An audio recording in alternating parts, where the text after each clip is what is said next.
خرڅېدلي دغه خلک مخکې کوي او بیا کې کار نه کېږي. دا شهزاد بھائی زمونږ ملګری دی او زمونږ ورور دی، زمونږ سره د کته په تعلیم په کته ځمکې باندې کېږي، موږ به دی نیسو، ادې به موږ له کوي، موږ په دعوې سره به دی باندې کوو. لیکن چې کله زمونږ دا حالي نن ګورئ دا قتلونه وشو، دا خفګان وشو، چې دا نه وی پاسېدلی زمونږ دلته دا خلک نه و. د اوس یادي صاحب خبره وکړه، دا خلک دلته نه و، د دوی حق نه جوړېده. مخکې خو د نواب حق جوړ، نواب بسله زمونږ چې کوم د فیصلې کوي هغې له پکار دی، هغه خو دا وایي چې کور په کور ونښلئ زما فایده ده، بې خیرۍ کې خیر دی.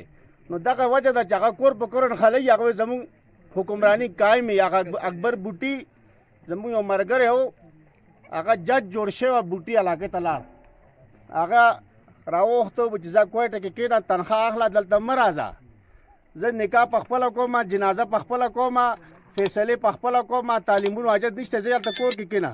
دلته زموږ خلک مه ورغلاوه، ته د خلکو ته چل ښایي چې دلته تعلیم بشي، بیا زما چودراهټ ختمیږي. هغه حل شو.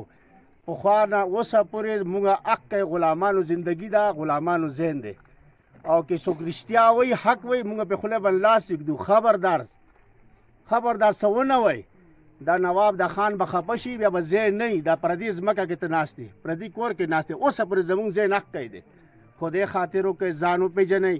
کم یو غریب دی که موږ سره هغه ودرېږي مسته کوي، دې سړي سره زموږ څه رشته ده؟ یو کلمې رشته ده، یو ژبې رشته ده. هغه کاله ډاکې سر ته دی رسېدلی دی، سبا کې دی وجدي موږ دې تپوس کوو، د دې به تپوس وکړو. موږ دومره غیرت شته، بیا موږ به دې سړي تپوس وکړو.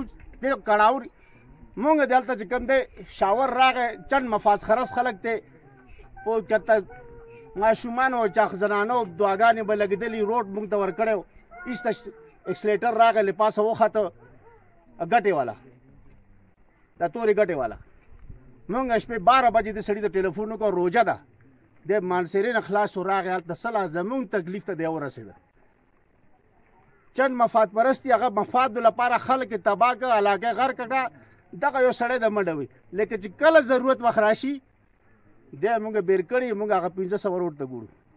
هغه بجلیګر مولوي صاحب خبره ده، یو جنازې له تللی و، هغې له 10 روپۍ په څښاک کې ورکړې وې، نو هغې وی خدای د بیړه غرقه کې خو کې بد خو د 10 نوټ ته خوره مړی دی ته هر سړی وي دلاغ پې وغځوي، زه مړی دی ته وایي. هغه حال دی زمونږ. موږ ځکه ترقي نه شو کولی چې څو پورې موږ ځان نه یې پېژندلی، خپل دا دُخ درد والا د خلک نه یې پېژندي. دا حاجي صاحب دا ساده سړی دی، دا پورې حقه خبره کوي، ځکه دی هر چا د بدي شي.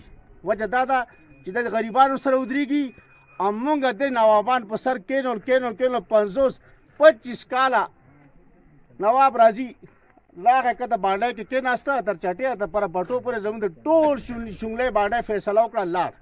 موږ ته پته هم نشته.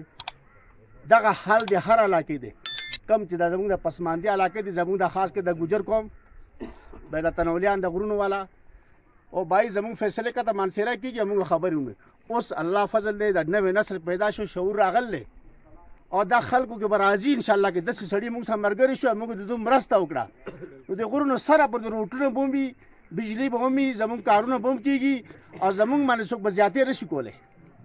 نن زموږ کس تړی تاڼې ته نه شي تللی، که تاڼې ته ځي دومره روپۍ به ځان سره وړي، بیا به سفارش چې څوک کوي هغې له به جیب کې ورکوي، هغه مخکې تاڼېدار له به ورکوي، چې زموږ چې خبر هلته رسي موږ بیړه به غرقه شوي، بیا به ځمکه موږ ګاڼه کړي یا به خرڅه کړي. چې دغه خلک موږ سره یې شپې به 12 بجې ته شهزاد بھائی دا مسله ده، مجال کې تاڼې والا بیول نه کوي. خو موږ داسې سړي خواره شرمخان ځان باندې مسلط کړي دي چې هغه خبره مخکې ته نه رسوي. دې لپاره چې کوم دی دا دلته راغلي دي، دا خو یو جرګه وه، یو سولې خبره وه، د یو نیک کار و چې هغې لپاره وي سولې لپاره یو قدم سړی چې دی هغې ته چې کوم دی نیکیانې میلاویږي او آخرت ګټې دي. خو آینده لپاره یو نوې فضا روانه ده د الیکشن. دا اور چې کوم دی د اور څه معمولي شی نه دی، د 50 روپو د 500 د خرڅېده شی نه دی. دا اور چې کوم دی دا ستا سره امانت دی، خدای به تا نه تپوس کوي، تا د غل له ورکړی دی، تا ظالم له ورکړی دی، تا چې هر چل وکړی، ته خفه نه شي وایي. نه خفه کېږي، وایه که ته وګورې بیا به ته ماته ودرېږې، ته ډېرې خبرې کوې. نو خبره داسې ده، الله دې عمل کول توفیق راکړي، او د ټول ملګرو چې کوم دی هغو لپاره دعا وکړي الله تعالی.